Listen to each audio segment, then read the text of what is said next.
Welcome back to my YouTube channel mga idol at isang magpapagpalang araw sa inyong lahat. So andito tayo ngayon sa Motospot mga idol dito sa Parañaque. Pumunta lang ako para baka may mapili akong i-upgrade sa motor. So first time ko pong mag-upgrade sa Honda Click 150i po ako. At tara, samahan nyo ako. Let's go. So ito pala yung motor ko mga idol. Puro stock lang po lahat yan. So wala pa ako napapalitan kahit isa. Yan, pwede lang dyan sa sticker na Angkor. Yan, pure stock lang po. So itong seat cover ko ay medyo panot na.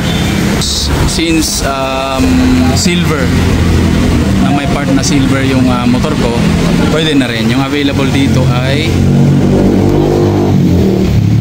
itong silver din po na caliper. Tapos yung rotor niya, so andito po yung rotor niya. Ito na rin po. So ipapakita ko lang po sa inyo mamaya yung mga parts na ilalagay natin kay Honda Click. Hand grip, ayan, dinagdag ko na rin po. At dito sa Motospot Parañaque mga idol ay halos kompleto na rin po.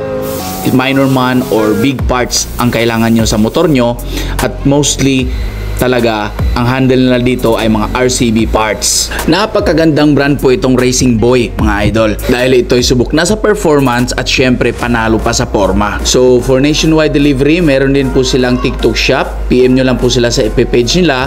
Meron din silang Shopee shop and then Lazada shop. So ang nangyari po, ang binili ko kay Motospot, so ito pong Maxxis na gulong, tubeless. At dito sa loob ng box, yan RCB Racing Boy na may caliper, lever at rotor. So ang mangyayari na magdadagdagan pa natin to, maghanap lang tayo ng ibang shop na pwedeng idagdag sa trip ko.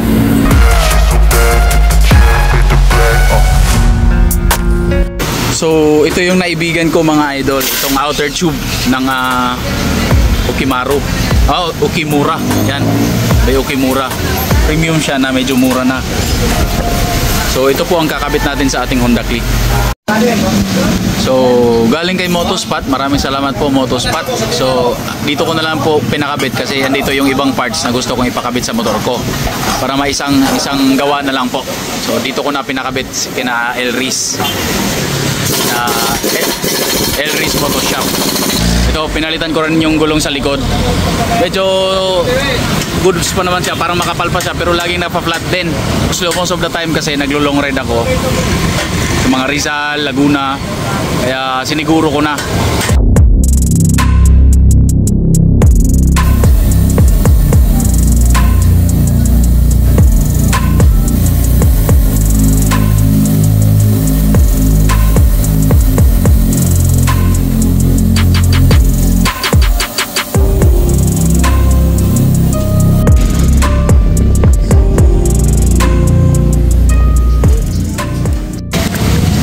So ito pala ang ikakabit natin, itong caliper. Tapos itong RCB din na lever. Ayan, may kasama na po siyang braking system. May kasama na rin po siyang lalagyan ng, ang pangalan nito, brake fluid. Ayan, nakaset na siya. Tapos meron tayo ditong Teflon hose ni RCB din. Yan, brake set na po yan siya. Itong outer shock ni Ukimura. Tapos itong rotor din natin na RCB. Ayan. So yan po lahat ang ikakabit natin for today's video mga idol. Sana maging okay ang pagkakabit. Maganda ang pagkalalabasan. So ang ginawa ni Mark first ay tinanggal muna yung shock, syempre para makabit tong outer shock. Tanggalin natin yung inner tube niya. So ito ay tatago na lang muna natin to, yung stock niya from Honda. So yung inner tube, tapos ito yung outer tube na natin gagamitin natin. Buti na lang din mga idol, sa 2 taon wala pang tagas ang ating front shock. So nasa magandang condition pa lang pa talaga siya. So ito na mga idol, nalagay na yung inner tube sa bago nating outer tube. At syempre lalagyan natin yan ng fork oil. Ayan.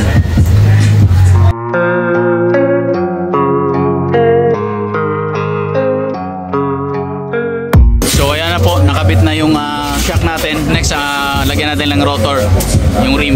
Ayan, yung RCB rotor natin.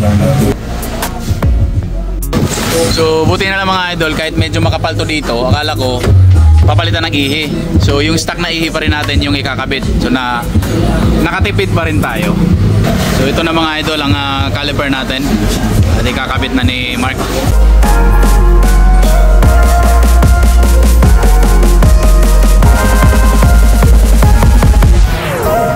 So sa loob ng 2 taon ngayon ko lang nakita ang ilalim nito sa harap ni Click. Si Angkor pala pangalan nitong motor ko mga idol. Ayan, medyo marami na rin dumi my friend. So ito na yung lever natin mga idol, ang bago natin. So nahati po ang binili natin, yung kalahati kay Motospot at kalahati dito kay Elris. Ayan. Tapos dito na rin ako nagpagawa kay Elris para maisa na yung gawa. So yan, at nakabit na yung cable mga idol. So almost done na tayo. Yun.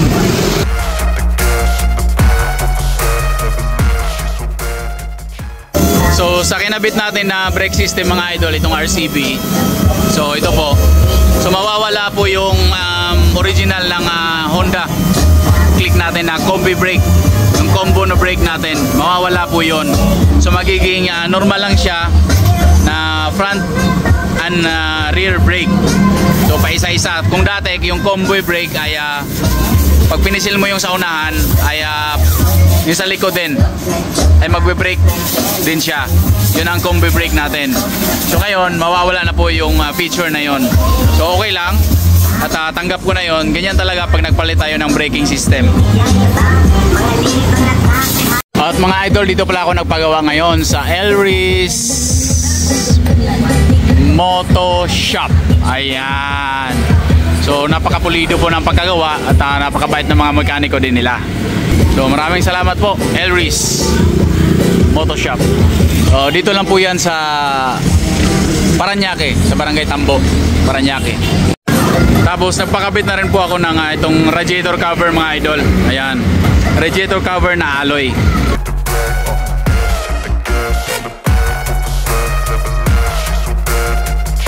So finally mga idol, natapos din ang ating pinagawa for today's video.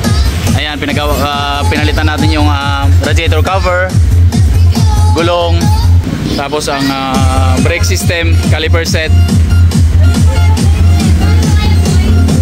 tapos itong outer shock ng front shock, rotor, at itong RCB caliper natin. So yan lang po ang pinagawa natin for today. So thank you for watching po. Maraming salamat po at sa mga pogi at minamahal kong subscribers. Maraming salamat po sa inyong lahat. Simpleng upgrade lang po. At update ko na lang po kayo sa mga upgrade pa sa susunod na vlog.